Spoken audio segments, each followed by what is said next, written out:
Hello, everyone. Welcome to the Revolution 250 podcast. I'm Bob Allison. I chair the Rev 250 Advisory Group. We're a consortium of about 70 groups in Massachusetts looking at ways to commemorate the beginnings of American independence. And our guest today is Alan Foulds. And Alan Foulds is a historian from Reading, Massachusetts. Alan, welcome. Welcome. Thank you very much. This is exciting.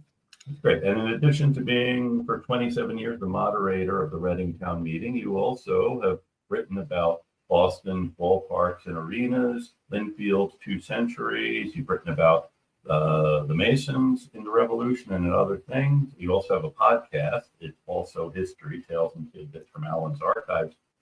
And now you're producing a series called Lynn End in the Revolution. Right. That's they're going to be 2 to 5 minute programs that are going to start running. Well, we've got the introduction up now, but we're going to start running them in earnest this coming April of 24, and we'll keep going all the way through to April of 25, telling what was going on in Lynn End as the revolution was fomenting. Great. So, how often will they run? Roughly how many episodes will there be? Yeah, there'll be 25 altogether. So they'll run roughly every 2 weeks. That's terrific. And now I think we're going to see one. We're going to see the intro. Right. Great. Thanks. So let's roll the intro of Lynn End.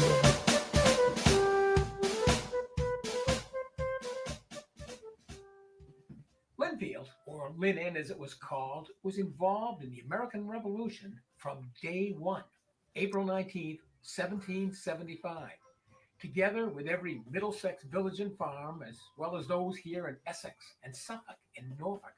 Our local militia members grabbed their muskets and headed off to fight the world's most powerful army. In fact, by looking at town meeting records and diving into stories passed down to us, it's clear we were part of the movement long before that. Lynnfield was a part of Lynn in those days, set off as the second precinct or parish, but residents here were heavily involved in all the decisions. The Lynn Town Meeting, led by South Lynnfield's Daniel Mansfield, made it clear we supported Boston in its protests. The women of the town, in response to the Tea Act, stormed a bakery and shop and dumped the owner's tea supply out into the street. Lynn End, under the leadership of Nathaniel Bancroft, formed its own militia company and took part in some of the heaviest fighting. We had our own midnight rider, Martin Herrick, who met Paul Revere and gave the alarm in another direction. There was the dramatic return of the body of the fallen Daniel Townsend, an evening vigil that followed.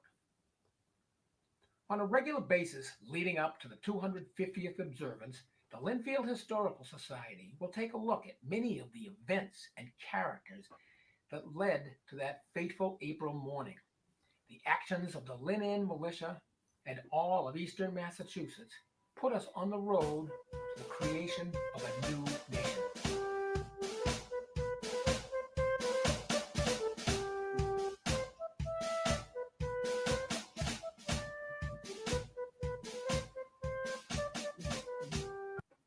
Well, thank you. That's very dramatic.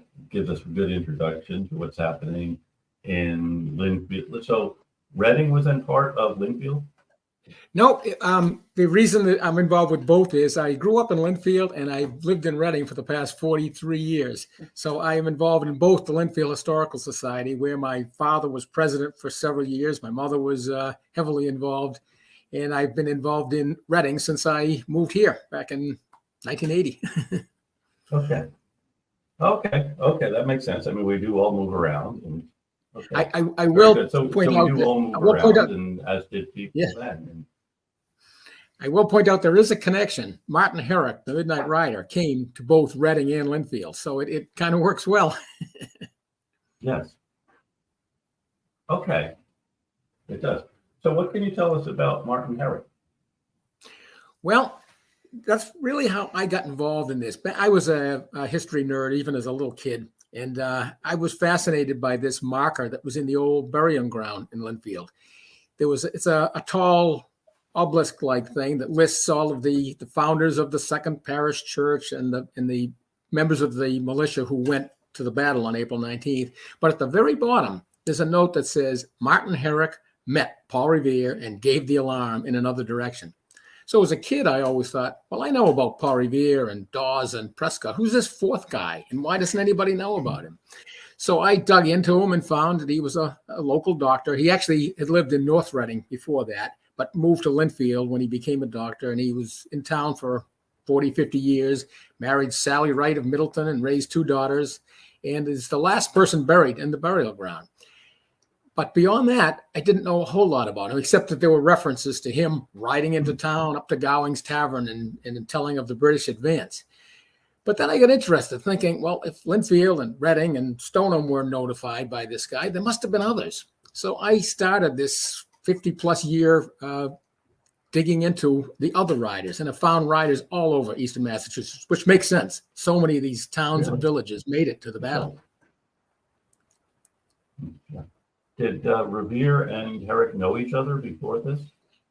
Not that I know of, but Revere, on his ride, did stop at the militia captain's house in Medford, who's Captain Isaac Hall. He lived right next door to a doctor named Simon Tufts.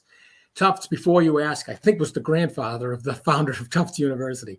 But he was a teaching doctor as well as being a doctor. He had several apprentices, I guess you'd call them. That wasn't the term they used. And I think the 3 of them went off and became riders in different directions. Revere did know a guy named John Brooks, who was originally from Medford. He was part of the Brooks family, although he later moved to Reading to become the local doctor. And the Minuteman captain, at 22 years old, he was elected Minuteman captain. He knew Revere, and he knew Herrick because they were schoolmates, effectively. So when Herrick got the word from Revere, he rode up to John Brooks in Reading and then on to Lynnfield from there. Okay. And so what have you found out? Who was Martin Herrick? Have you found out more about who he was?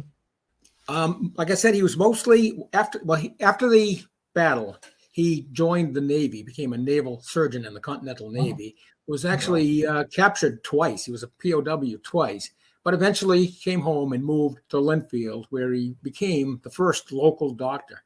He had a great reputation. In fact, I found a quote from one of his former patients saying that now that he's gone, I don't expect I'll ever live through another disease. But he lived a pretty quiet life after his role in the beginning. That's interesting. So how old was he when all of this was happening in 1775? How old was he? He was 28. Yeah. Yes, he was a little older. Now, surprisingly, John Brooks had graduated, so to speak, at the age of 20. He moved to Reading and became the local doctor at age 20. In fact, he didn't even own a house when he came here. He rented a room in the Samuel Damon house. Although he did stay long enough to meet and marry the Damon's niece. But at age 22, he was elected captain of the Minute Company. Part of the reason that Brooks was elected was that he not only was a good doctor, but he had studied under Timothy Pickering, Colonel Pickering in Salem. So he was an expert at war tactics. So he was the one chosen. And this is the Pickering who goes on to become Secretary of State in Washington. The very one, yes. And there's the Pickering House in Salem, which is where Right.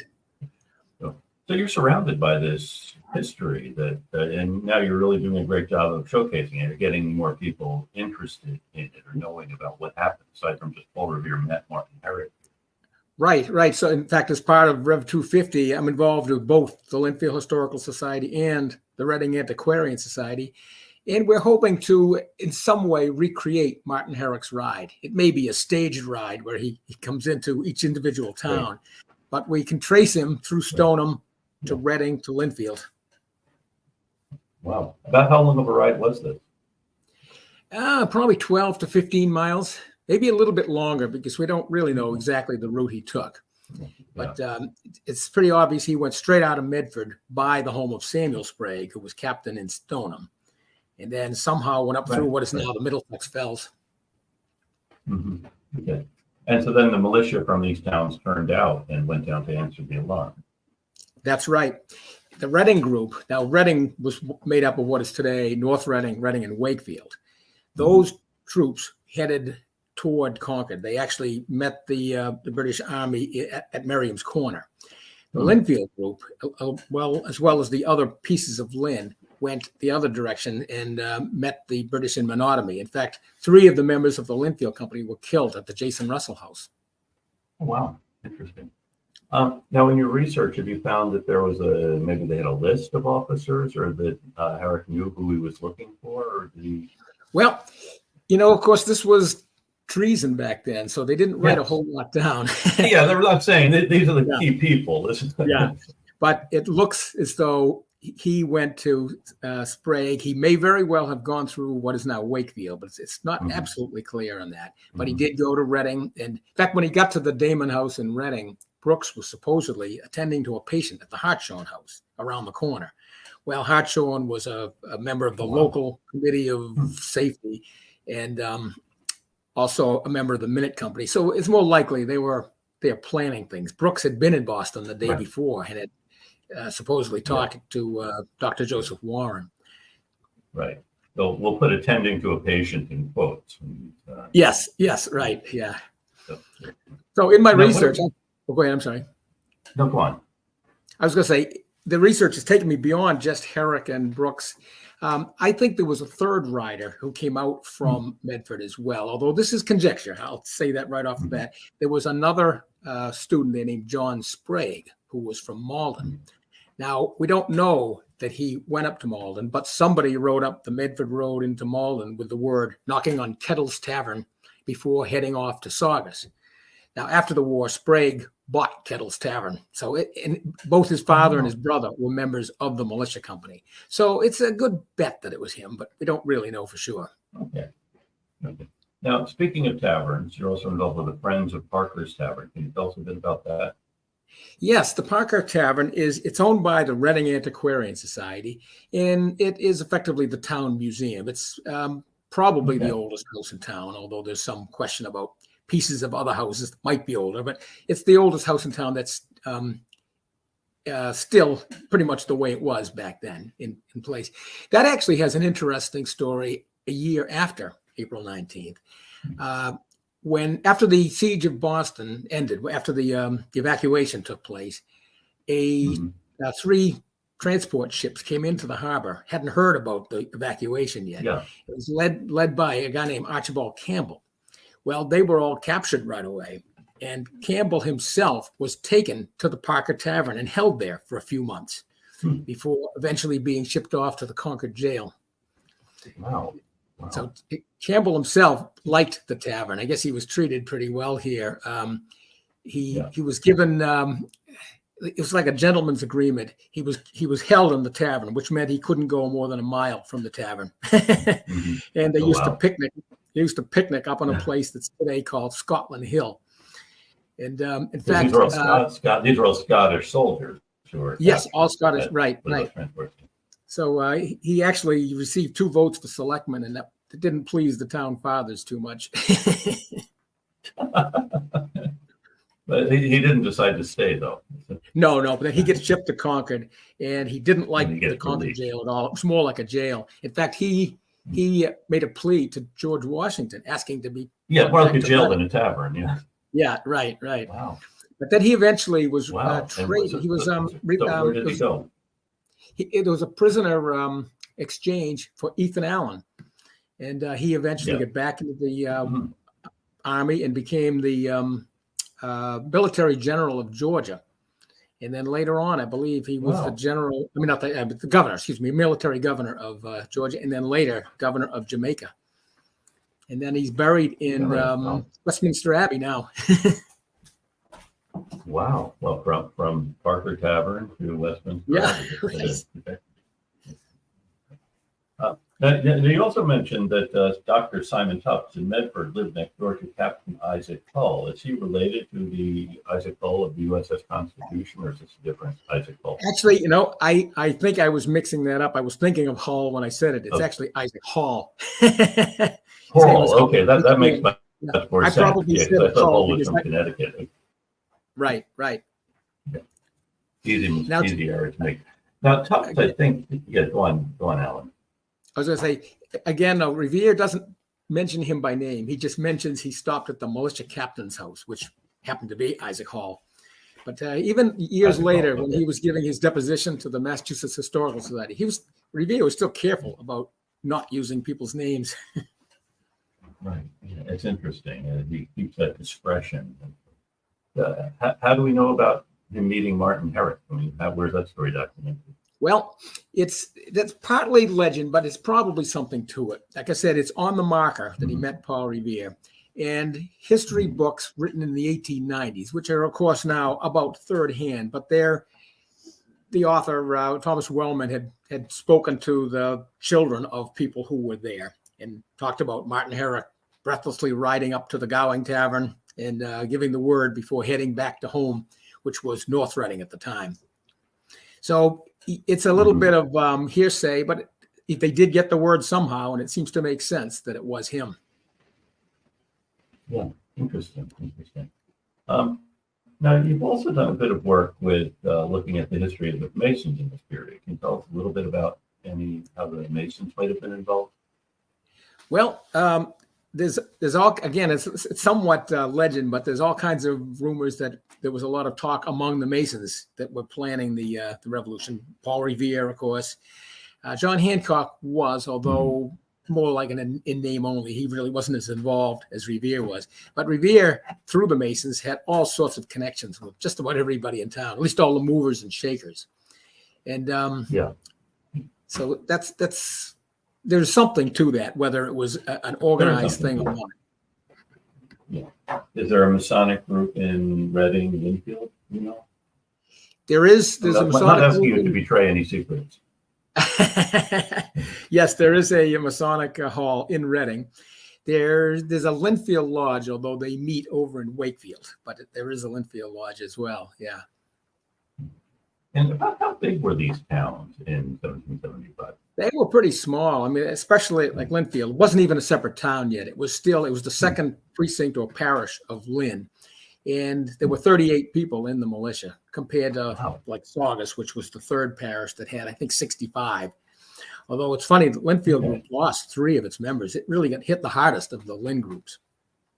Really? But Reading was a little bit bigger. Although back then it had 3 precincts. It had North Reading and Wakefield, as well as what is today Reading. So that was a little bit bigger. Lynnfield was really a tiny spot. Mm-hmm. Were they mainly farming towns? Yes, yeah. Well, Lynnfield anyway was mainly a farming town. It was really just sort of an extension of Lynn. Although it was so far from downtown Lynn, they kind of felt that they were separate. And by 1782, they were officially separated. But they built their own meeting house back in 1714. So it starts with becoming it starts with becoming a separate parish, and then that's going to develop. Right. It might develop into a separate town. 1712, it became a separate parish. They built their own meeting house in 1714, and then had the first minister in 1720. So it was like a gradual process. But in 1775, it had its own militia company, and they were just nominally part of Lynn, but they did officially separate 7 years after the revolution started. Interesting. I believe the Mass Historical Society is going to have an exhibit on St. Andrew's Lodge and the Boston Tea Party. I think it's opening on the 5th of October. So that's something we want to know more about the role of the Masons in this. That would be a good place to start. Yeah, St. Andrew's Lodge is one of the 2 oldest in the country, I believe. Definitely the oldest here, but I think they're the 2 oldest in the country. Yeah. So it's interesting. So you have now. Do you have any letters or other things or the town meeting, are they talking about these issues in 1770? Oh yeah, 1775?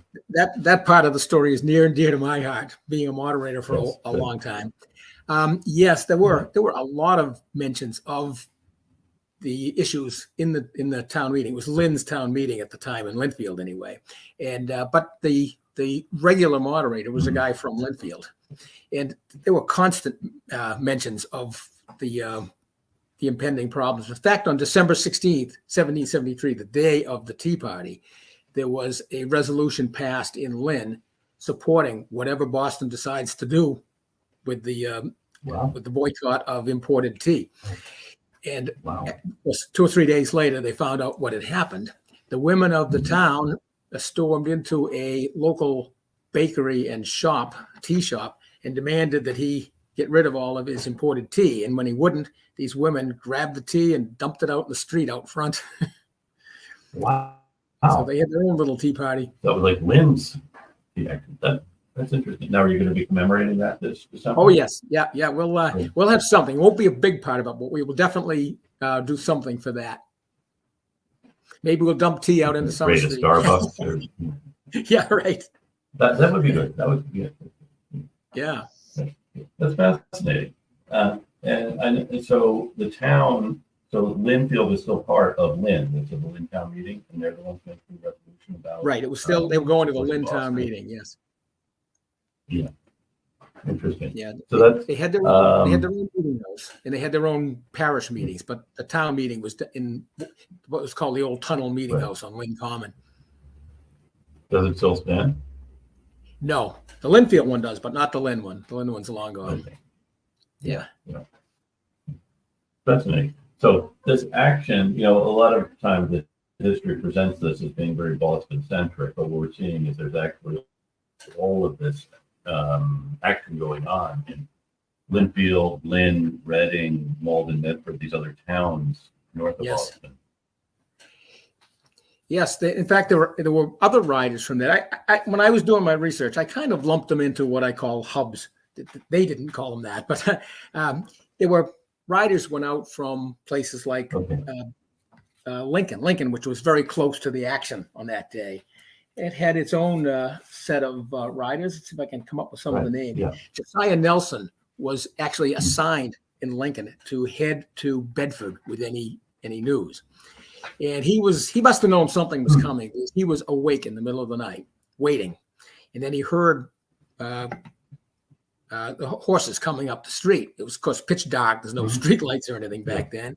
He looked out the window and he yelled to the riders saying, "Have you seen any of the British troops coming?"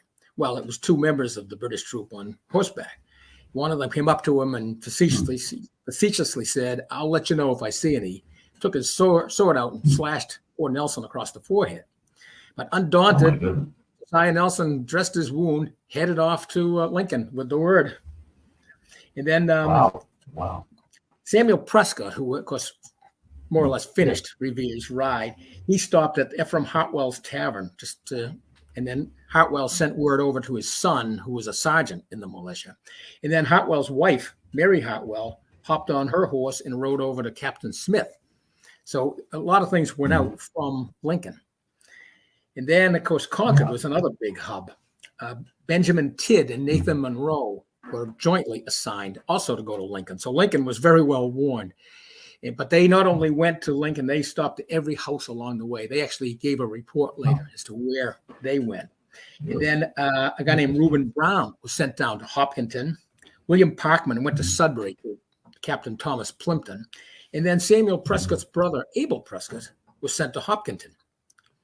And somebody went from Concord to Acton and Stowe, but the name isn't recorded. But Hamilton Hurd in his History of Middlesex County says that it was Samuel Prescott himself who continued on. And in fact, there is a marker in Stowe marking the end of Prescott's ride. Fascinating. So the provincial Congress might have set up some kind of a network of these guys. So so it's not just random. You find someone who happens to be awake with a horse. Exactly. It's not just random. It's loosely organized, but it was organized. Not only the provincial Congress, but there were even Middlesex County had set up an alarm system even before that. In Cambridge, there was an early resolve that says, if I get the words right here exactly, there be appointed a select number of persons in each town of Middlesex who, upon hearing any information concerning danger in any other town, must spread the word and go help. The towns are to dispatch posts, each town to the next, until notices be conveyed over the whole county if need be. And then in October 74, the provincial Congress did weigh in. It was after the so-called powder alarm, where the troops had gone out to Powder House Square. the colonists were more or less caught unawares, and they thought this isn't going to happen again. So they set up this alarm system. It wasn't exactly a system, but each town was told you have to appoint somebody to go here or there. Unfortunately, a lot of these names are lost. Some of them aren't. Some of them have been recorded or at least carried down through stories and legends, but some of them we just know there was a rider. Wow. And it's interesting to see this, not knowing what is going to happen, but planning to have this kind of way of connecting with different communities. Right, right. It's everybody knows about Paul Revere. Every school child knows of Paul Revere, and history buffs like you would be, and probably everybody watching knows about Dawes and Prescott. But these other couriers are more or less forgotten. They are, yeah. Well, Revere, of course, he wrote, Jeremy Belknap asked him to write down what happened, and so he does do that. But also he has a deposition shortly after. And also we have in the Massachusetts archives the receipts he presented. So I'm wondering if these writers also somehow presented a receipt to the Committee of Safety or someone. And Revere, of course, had the greatest publicity agent in Henry Wadsworth Longfellow. Like 80 years later, the 80 years later, writes the poem. Right. But there are these other stories of these other folks that are, definitely worth thinking about. This whole network. It's a lot of people involved in it. As I said, what's interesting is they're forgotten on the big picture, but locally, a lot of them are not forgotten. That's right. There's an interesting story in the town of Westford. The Westford history, written back in the late 1800s sometime, it's almost poetic language, the way he talks about this mysterious mounted messenger. His silhouette was seen on Beaverbrook Bridge, riding to Colonel Prescott. His words, his name is lost to history, but his words live on. But then over in Littleton, 4 miles away, they talk about Edward Weatherby riding over the Beaverbrook Bridge over to Westford. His name isn't lost to history in the next town. Right. And also, there had been a system of communication set up with post riders, traveling traders, messengers, and so on. In fact, some of them advertised in the newspaper. But you're wondering how these guys were recruited to be, or women in some cases, to be the ones who will carry these particular message on April 18th and 19th. I know. First of all, you had to have a horse, I guess. Yeah. I do notice there's a pattern. An awful lot of them are doctors. Now, I don't know why that is. It could be that doctors would have traveled a lot to see their patients. Right. They had an excuse to be out in the middle of the night. Right. Yeah. And of course, Joseph Warren may have built up a network himself. That's right. That's interesting. Yeah. Think about this as the doctors involved in this, more than just being doctors, but as being messengers. Right. We know of Samuel Prescott, Herrick, and Brooks, and of course Warren himself, and I think there were a couple Simon more. Tufts Simon Tufts, right. Yeah. And Tufts also had a connection, I know, with the Adams family down in Quincy. He did, yes. I don't know what that is, but I have heard that too. Yeah.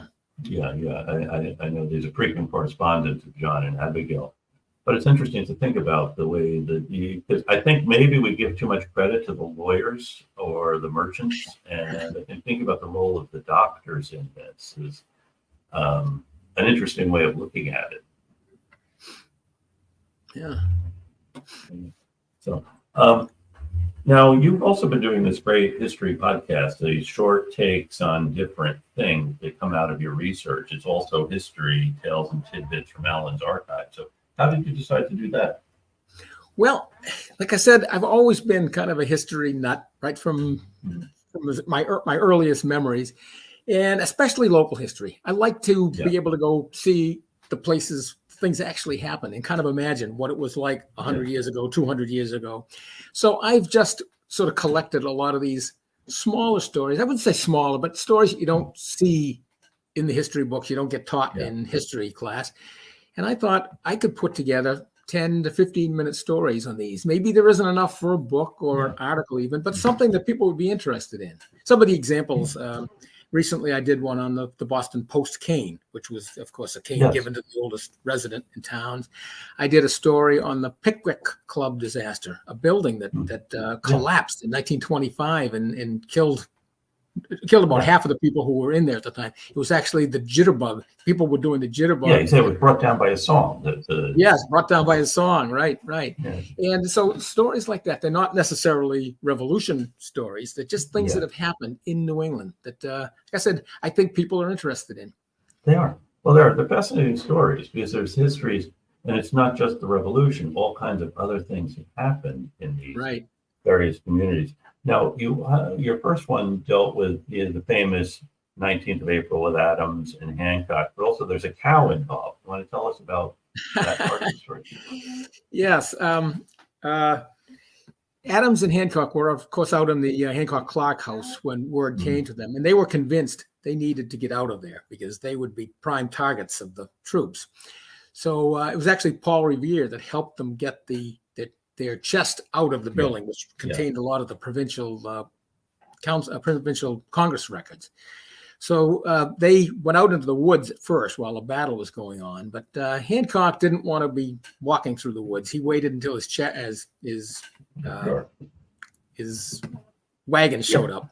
Yeah. They got to a house in Woburn, which was now part of Burlington. In fact, the house probably would be out in the middle of the Burlington Mall parking lot right now if it still existed. Wow. And they had breakfast there before they moved on to Billerica. And there was a woman. Let's see if I get the story right here. There was I can't remember the exact story now, but there was and now I've forgotten that. It was sort of an interesting little story. The cow. I'll have to give a link to the podcast so people can remember. Yes. Find out what happened. At the cow. All I can remember is the cow actually got kind of famous. Yeah. There are few enough famous cows that I think we want to wherever we can find one. We've been talking with Alan Foulds, who is an historian from Reading, also an historian of Lynnfield, and doing all kinds of work on these other rides. Anything else we should talk about, Alan? I think we could go on all day telling stories about what's happening in these towns. Oh, I know. Each town, of course, has its own little story, and it was one. Just a quick one. I know in Dedham, when a rider rode through. We don't know who the rider is, but he went through what is now Dedham and Needham and Norwood, which I think were all part of Dedham at the time. I don't know where the story comes from, but at the centennial in 1875, there was a speech given, and he said that the local minister wanted them to stop and pray before they left. And he said, no, we have more urgent business at hand. And he left with his men. But even before that, he admonished some croaker who said the alarm was false. So they shut him up. Yeah. I know in David Hackett Fisher's book, he has some areas that are blanked out for the alarm. It shows how the alarm spread. And there are some areas where it didn't reach because maybe people did think it was a false alarm or fake news. It could be, yeah. I actually ran into a similar problem. It seems like a lot of places were alarmed once, twice, three times even, and other places just seem to get missed. It could be that the history is just lost, or maybe it just wasn't that good a system. I mean, it was sort of an impromptu thing that happened, and maybe they just did get missed, or maybe it got to them too late. Yeah. Jonathan reminds us that nothing happened in Waltham, that nobody turned out from Waltham. Do you know anything more about why Waltham, or is that lost to history? And I don't know. I have never found anything about Waltham. Yeah. Probably just like Jonathan. No one wrote down, boy, we thought it was a false alarm. Yeah, it could be. I'm sure there were people who thought it was a false alarm. There probably were alarms before that. And back in the Leslie's Retreat, it wasn't false, obviously, but I know the Reading group had gotten alarmed. I don't know who did it. Maybe it was Martin Eric, but they headed off to the battle, or what they thought was going to be a battle. But somewhere in what is now Peabody, they met troops coming back saying, it's all over. Nothing happened. The British retreated. And then Reading, in turn, met the Lynnfield crowd that was heading out and told them, turn around, it's over. So there were some of these false starts. It might have made people think, I'm busy with my 40. It's just like we just went through a big hurricane warning, and it missed us. So right. So it makes you complacent the next time. That's interesting. But it's fascinating to think about this, not in terms of the stories we know, but about how all this came to be and the stories we don't know that you're helping to share. So, Right. It's those side stories that have always fascinated me. yeah, You know, when you think about it, obviously there had to be several riders. I mean, everybody knows about Paul Revere, but obviously if you just think about it for a minute, there was more than one person or three people riding around. So there had to have been some sort of a network. And it's never really been fully explored. yeah. And they have to go in different directions because they're warning different towns. But then sometimes, as you said, there is an overlap. Some towns get warned a couple of times. Right. Some they miss. In fact, even in Reading, there's talk about a rider coming through later on after the troops had already gone. And a guy named Caleb Prentice, who was the minister of the South Parish, he went with some of the older men who were exempt from the service and decided, well, let's go. But that was a second rider come in. We don't know where that came from. It may have just been from the next door town. Wow. Interesting. Well, I want to thank you, Alan, for spending some time sharing this with us. And we'll probably have to have you back to tell us more stories about what's happening in these towns. Anything else we should add before we let you go? No, like I said, the last thing is just sort of an epilogue. It is amazing that most of these poor guys have just been, they went back to their regular lives and have just sort of disappeared into the woodwork. It's an interesting thing. I mean, Martin Herrick, locally, I bet most people in town don't know him. Of the few historians that do, he's kind of a local hero, but for the most part, he's just forgotten. And that's the way it is all over Eastern Massachusetts. But then again, he lives the rest of his life as the town doctor, which is not a small thing. That's right. And it is, as Emerson said, they died to leave their children free. So, you don't need to constantly be doing things like that. So, yeah. Great. Well, thank you so much, Alan, for joining us to share this. And I want to thank Jonathan Lane, our producer, who's been feeding me questions and has been arranging these. And thank you for the work you're doing, Alan, in keeping this history alive. I want to thank our friends in different places who are tuning in, our listeners. And, we thought we'd have people in this small network of towns, but we have folks all over the world. So this week, our friends in Madrid and in Dracut, which is Baton Rouge, Louisiana, Bangkok, Thailand, Belmont, Bountiful, Utah, Bardello in Italy, and Lincolnwood, Illinois. If you're in one of these places and you have a question or you want to connect with us, send Jonathan Lane an email, jlane@revolution250.org. They'll send you one of our Revolution 250 refrigerator magnets or one of our other tchotchkes. And I look forward to having you all back with us again, and maybe Alan Foulds again at some point. And now we will all be piped out on the road.